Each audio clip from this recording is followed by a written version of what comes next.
ভারত পাকিস্তান যুদ্ধ চায় না বাংলাদেশ, তবে আগ বাড়িয়ে দুই দেশের মধ্যে মধ্যস্থতা করার ইচ্ছে নেই বলে জানিয়েছেন পররাষ্ট্র উপদেষ্টা তৌহিদ Hossain.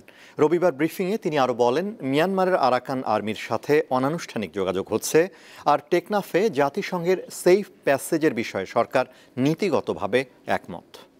Walton washing machine, simplifying life with hassle-free washing. Jammu কাশ্মীরে হামলার পর থেকেই ভারত পাকিস্তান সীমান্তে উত্তেজনা চলছে।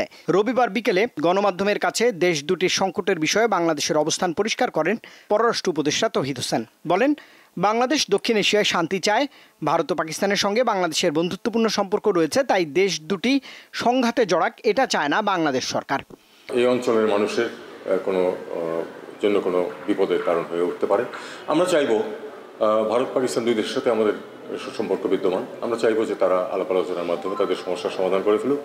আমরা ইতিমধ্যে দেখেছি যে মধ্যস্থতার প্রস্তাব দু একটি দেশের কাছ থেকে এসেছে। যেভাবেই হোক, মধ্যস্থতার মাধ্যমে হোক অথবা দ্বিপক্ষীয় আলাপ আলোচনার মাধ্যমে হোক, আমরা চাই যে উত্তেজনা প্রশমিত হোক এবং শান্তি বজায় থাকুক।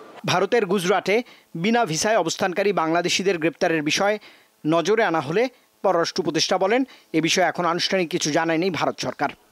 যে আসলে তারা বাংলাদেশের লোক কিনা, যদি বাংলাদেশের মানুষ হয় আমরা তৎক্ষণাৎ অবশ্যই ফেরত নেব, কিন্তু বাংলাদেশের মানুষ কিনা এটা কিন্তু প্রমাণ সাপেক্ষ, কারণ ভারতেও আমরা জানি যে প্রচুর বাংলা ভাষী আছে। বাংলা কথা বললেই যে বাংলাদেশের মানুষ এমন কোনো নিশ্চয়তা নেই। পররাষ্ট্র উপদেষ্টাকে প্রশ্ন করা হয় মিয়ানমার পরিস্থিতি নিয়েও। তিনি জানান, রোহিঙ্গাদের ফেরত পাঠানোর ক্ষেত্রে যা যা করা দরকার তাই করবে সরকার।